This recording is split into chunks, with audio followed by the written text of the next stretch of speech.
This man just lost everything in a single second. Lee Eojin has spent 15 years playing Deus Ex Machina, a hardcore VR game. He's a veteran, a stagnant water, one of the last players left in a dying game. Drowning in debt and desperate for a way out, he risks everything on a high-stakes weapon upgrade. +7, +8 success, but greed takes over. He pushes for +9 and fails. His legendary weapon is destroyed, along with his last chance at salvation. But just when he thinks it's over, he wakes up. The world around him looks familiar, too familiar. It's the past. He's back 15 years before Deus Ex Machina became a wasteland.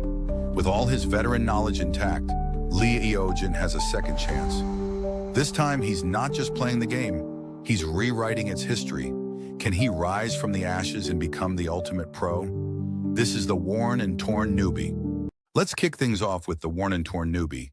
It's a power fantasy at its finest, starring a confident protagonist who masters a VRMMORPG like it's second nature.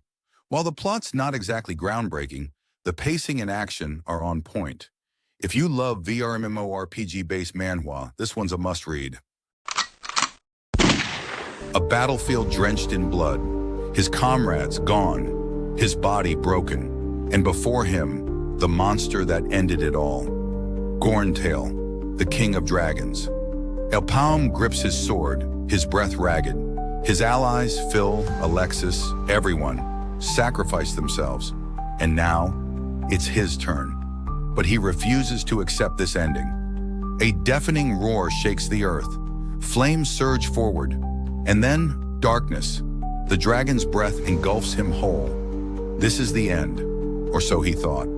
But when his eyes open, he isn't dead. He's back. Back before the battlefield, before the bloodshed, before he was even free. Shackled, bruised, and powerless, he's once again a slave. Once a warrior, now a prisoner. But fate won't decide his story. This time he will. This is The Last Adventurer. Next we have The Last Adventurer.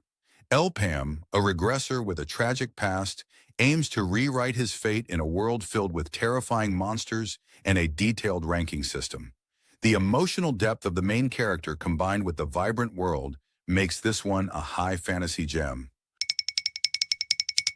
After 10 years of blood, sweat, and war, the hero finally defeats the Demon King. But instead of a hero's reward, he gets a failing grade.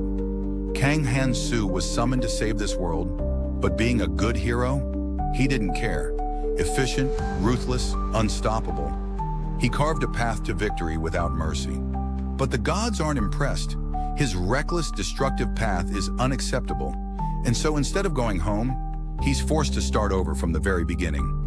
This time, he's under strict evaluation. Every action is judged. Every move is monitored. But Han-soo won't change. If the gods want a perfect hero, they'll have to break him first. Can he escape this endless cycle? Or is he doomed to be their puppet forever? This is FFF-Class Trashero. FFF-Class Trashero is a hilarious take on isekai tropes. Kang Han-soo returns to find his efforts ranked poorly by the gods. With a mix of action and comedy, it's the perfect blend of humor and adventure. If you're into parody and self-aware humor, this one's for you. In a brutal world where heroes and demons wage war, and villains are cast into the shadows, one man fights to survive. Cain S. Ronad isn't a legendary warrior. He isn't even a second-rate villain. He's just a junior instructor in Death Shadow, an organization feared by all. His job? Training future killers. His reality? Barely staying alive. But when a new batch of recruits arrives, something feels off. Among them is a sharp-eyed girl, Serena R. Raphael. She's too skilled, too composed, and far too dangerous to be here by accident. Cain suspects that she is one of the hero's vessels. During a ruthless training session, Cain's cold, calculated teaching method is put to the test. He effortlessly dodges attacks, striking fear into his students. But when he underestimates Serena, he gets injured. Will Cain remain a third-rate villain or rise to something far greater? This is the hero, the demon, and the villain. The hero, the demon, and the villain is a wild ride. A retired villain caught between a hero and a demon. The plot is filled with twists, and the dynamic art style adds so much intensity. If you love action-packed stories and complex characters, give this one at least the first 10 chapters. You won't regret it. Imagine waking up and being told, you're the weakest player in a deadly game. That's exactly what happens to our protagonist. One moment, he's just another guy. The next, he's trapped in a brutal tutorial where the system constantly evaluates his worth. His stats are a complete disaster, except for two: intelligence and luck. And in this brutal world, brains might be the only thing keeping him alive. But survival won't be easy. Dangers lurk at every turn, and the system itself seems rigged against him. Yet instead of breaking, he adapts. He learns how to use those stronger than him, turning their power into his advantage. A weakling in a world of monsters, or a mastermind rewriting the rules? This is Regressor Instruction Manual. Now let's talk about Regressor Instruction Manual. Lee Kyung, a weak but cunning survivor, takes a refreshing approach to isekai by using strategy and psychological tactics instead of brute force. It's a must-read for fans of intelligent protagonists and intricate plots. This one is a game changer. Han Yujin always lived in his younger brother's shadow. While Yu Hyun became an S-class hunter, feared and respected, Yujin remained weak, never able to keep up. But everything changed when he found himself in a life-or-death battle. His brother, barely clinging to life, had shielded him from danger. Yujin could do nothing except watch him die. Desperate and furious at his own weakness, he pushed forward, risking everything. And against all odds, he slew a dragon. His prize? A wishing stone, a legendary artifact said to grant any wish. But it couldn't bring back the dead. With no other choice, Yujin made a desperate gamble. He wished to turn back time. Now armed with knowledge of the future, Yujin refuses to be weak again. This time, he'll raise the strongest hunters and carve out a new fate. This is the S-classes that I raised. Next up is the S-classes that I raised. Han Yujin, an F-rank hunter, regresses to change his fate by helping future powerhouses. It's a refreshing take on the hunter genre with fantastic character development and stunning art. This one's a must-try for anyone who loves strategic growth stories. Jong Sang-woo is a young man juggling endless responsibilities, studying, working, paying rent. But deep down, he's dreaming of more. Travel, parties, gaming, and freedom. Why can't I have two bodies, he wonders. Until one day, he does.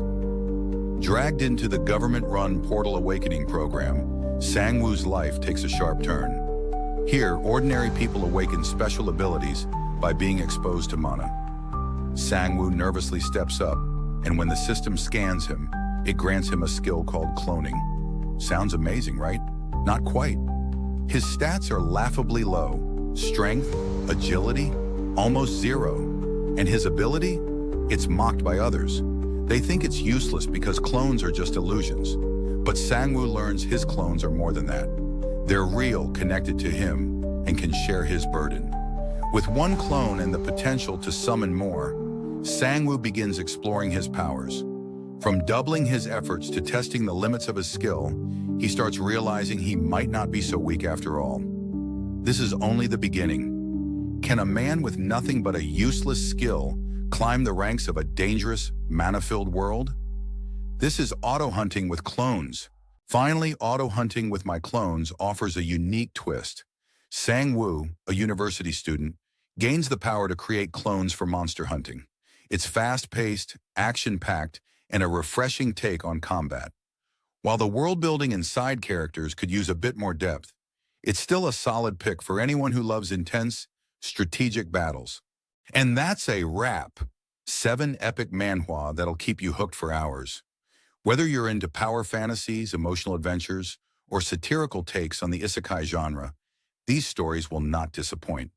Which one are you diving into next? Drop your thoughts in the comments below, and don't forget to let me know what genres of manhwa you'd like recommendations for next week. If you enjoyed this video, be sure to like, share, and subscribe for more awesome recommendations. I'll see you in the next one.